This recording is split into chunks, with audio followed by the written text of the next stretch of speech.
Bonjour à tous, mon nom est Julien Fortin, je suis vice-président aux relations de travail pour la catégorie 1 et voici un vidéo explicatif afin de savoir si l'employeur a bien rémunéré la prime 3,5% sur l'ensemble des heures rémunérées. Donc, premièrement, je vais vous référer à votre tableau Excel qui vous a été acheminé par courriel. Ici, dans la première rangée, on a le nom, le titre d'emploi, le nom de la prime qui s'appelle prime catégorie 1 du délestage et le tableau qui va vous permettre de faire le calcul afin de savoir si vous manque des heures rémunérées. Donc, ce qu'on sait, c'est que le calcul part à partir de la paie numéro 21. Les premiers versements au niveau de cette prime-là ont été faits à la paie. Donc, c'est normal que pour les heures payées, ça soit 0 initialement. Donc, on va débuter le calcul comme si on regarde la paie numéro 21. Pardon, 21, on voit que 75 heures ont été travaillées pour la paie 21 et la prime de délestage n'apparaît pas, ce qui est normal.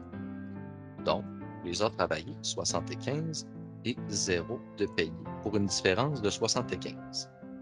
On fait ça pour l'entièreté des payes. Donc, numéro 22, on voit que j'ai encore 75.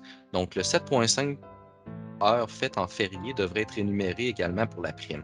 Donc, 67,5 plus 7,5 fait 75. Donc, on a encore le 75, 0 payé, pour une différence de 75. On va à la paye 23, encore 75, 0 payé. Paye 24, vous voyez, toujours 75, la prime n'apparaît toujours pas, ce qui est normal. 0. Ainsi de suite, donc 75, 0. Et pour la paye 26, qui est toujours 75, 0. À partir de la paye 1, on peut voir pour certaines payes des gens qui ont commencé à avoir la paye de délestage. Donc, on voit qu'il y a 120 heures qui ont été rémunérées pour 30 heures en congé férié, donc normalement 30 heures, et 45 en libération, donc 75 heures. 120 heures payées, donc on va ici inscrire 75, 120 qui ont été payés, et on arrive avec un total à un manque à gagner de 405. Pour la paye 2, il y a eu une paye spéciale où ils sont venus payer la rétroaction des heures travaillées. Donc, si on regarde pour la paye numéro 22, qui est une prime spéciale, on voit qu'il y a seulement la prime de catégorie 1 qui a été payée. Donc, aucun autre paiement. 307,5 heures.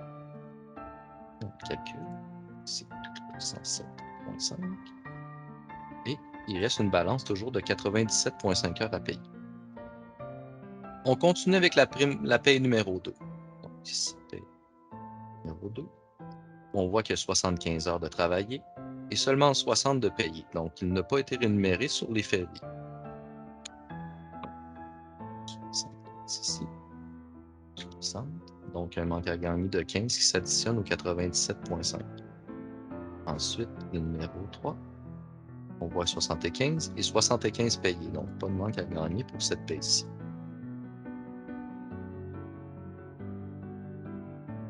Continue. 75 ici. Vous voyez, il y a des vacances. Donc, les vacances, normalement, c'est un montant. On ne voit pas le nombre d'heures, mais une journée de travail est égale à 7,5 heures. Donc, pour 75 heures travaillées, 67,5 en libération, 7,5 en vacances, j'ai une rémunération de 75 heures pour ma prime de catégorie. Donc, il ne me manque rien pour cette paye-ci. On voit que l'employeur l'a payé pour les vacances, mais pas pour les fériés présentement. Ainsi de suite. On calcule et à la fin, on va arriver avec un résultat d'heures à gagner. Donc, les heures qui n'ont pas été rémunérées, c'est celles-ci qu'on va aller réclamer à l'employeur. Si vous avez des questions, vous pouvez toujours communiquer avec le bureau syndical. Ça va nous faire plaisir de vous donner plus ample d'informations.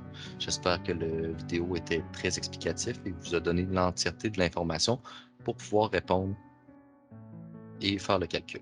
Donc, voilà.